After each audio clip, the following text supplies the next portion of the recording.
Hello student, आज हम आपको पढ़ाएंगे क्लास 8 का हिस्ट्री का 5वां लेसन है व्हेन पीपुल रिबल। जब जनता बगावत करती है, जब लोग लड़ाई करते हैं, युद्ध शुरू करते हैं 1857 एंड से और उसके बाद 1857 and after. Policies and the people, लोगों की नीतियाँ क्या थी उस समय। In the previous chapter, you look at the policies of the East India Company and the effect that had on different people. पिछले अध्याय में आपने ईस्ट इंडिया कंपनी की नीतियों और जनता पर उसके प्रभाव के बारे में पढ़ा।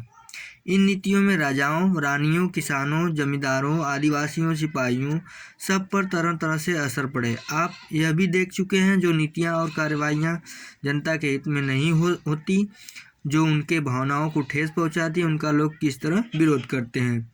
नवाब लूज देयर पावर, नवाबों की छीनती सत्ता। Since the mid 18th century, nawab and raja had seen their power erode. They had gradually lost their authority and honor. Resistance had been stoned in many courts. 18वीं सदी के मध्य से ही राजाओं और नवाबों की ताकत छीनने लगी थी। उनकी सत्ता और सम्मान दोनों खत्म होते जा रहे थे। बहुत सारे दरबारों में रेजिडेंट तैनात कर दिए गए थे। स्थानीय शासकों की स्वतंत्रता घटती जा रही थी। उनकी सेनाओं को भंग कर दिया गया था। उनके राजस्व वसूली के अधिकार व इलाके एक एक करके छीनते जा रहे थे। बहुत सारे स्थानीय शासकों ने अपने हितों की रक्षा के लिए कंपनी के साथ बातचीत भी की। उदाहरण के लिए झांसी की रानी लक्ष्मीबाई चाहती थी कि कंपनी उनके पति की मृत्यु के बाद उनके बेटे को गोद ले। The peasant and the sepoys, किसान और सिपाही। In the countryside, peasant and zamindar resistant the high tax and the rigid method of revenue collection.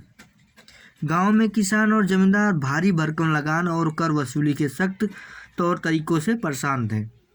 बहुत सारे लोग महाजनों से लिया कर्जा नहीं लौटा पा रहे थे। इसके कारण उनकी पीढ़ियां पुरानी ज़मीनें हाथ से निकलती जा रही थी। उनकी पीढ़ियों की जो पुरानी ज़मीनें थी हाथ से निकलती जा रही थी। कंपनी के तहत काम करने वाले भारतीय सिपाहियों के असंतोष की अपनी वजह थी। वे अपने वेतन भत्तों और सेवा शर्तों के कारण परेशान थे।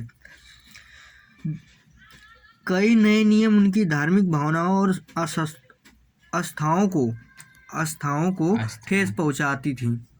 Some of the new rules, moreover, violate their religious sensibility and belief. Did you know that in those days many people in the country believed that if they crossed the sea, they would lose their religion and caste.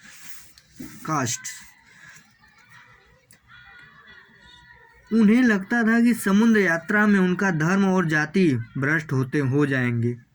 जब 1824 में सिपाहियों को company की ओर से लड़ने के लिए समुद्र के रास्ते बर्मा जाने का आदेश मिला तो उन्हें इस हुक्म मानने से इनकार कर दिया। उन्होंने इस हुक्म को आदेश को नहीं माना।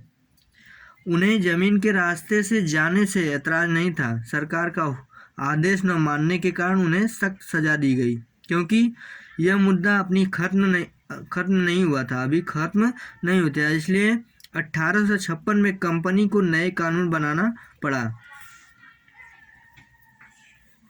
Response to reform, British believed that Indian society had to be reformed.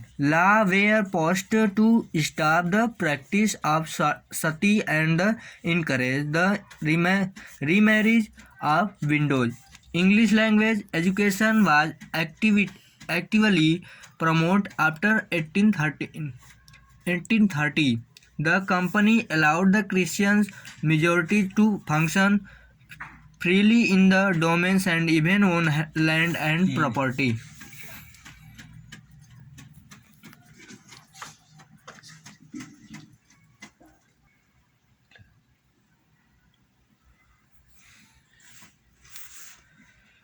सुधारों पर प्रतिक्रिया। अंग्रेजों को लगता था कि भारतीय समाज को सुधारना जरूरी है। सती प्रथा को रोकने और विधवा विवाह को बढ़ावा देने के लिए कानून बनाए गए।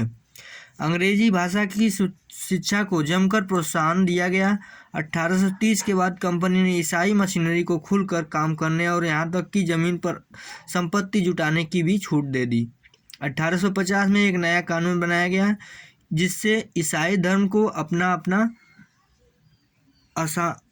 आसान हो गया। कानून में प्रावधान किया गया था कि अगर कोई भारतीय व्यक्ति ईसाई धर्म अपनाता है तो भी पुरखों की संपत्ति पर उसका अधिकार पहले जैसा ही रहेगा। बहुत सारे भारतीयों को यकीन हो गया था कि अंग्रेज उनकी धर्म, उनके सामाजिक रीति रिवाज और परंपरागत जीवन शैली को नष्ट कर रहे हैं।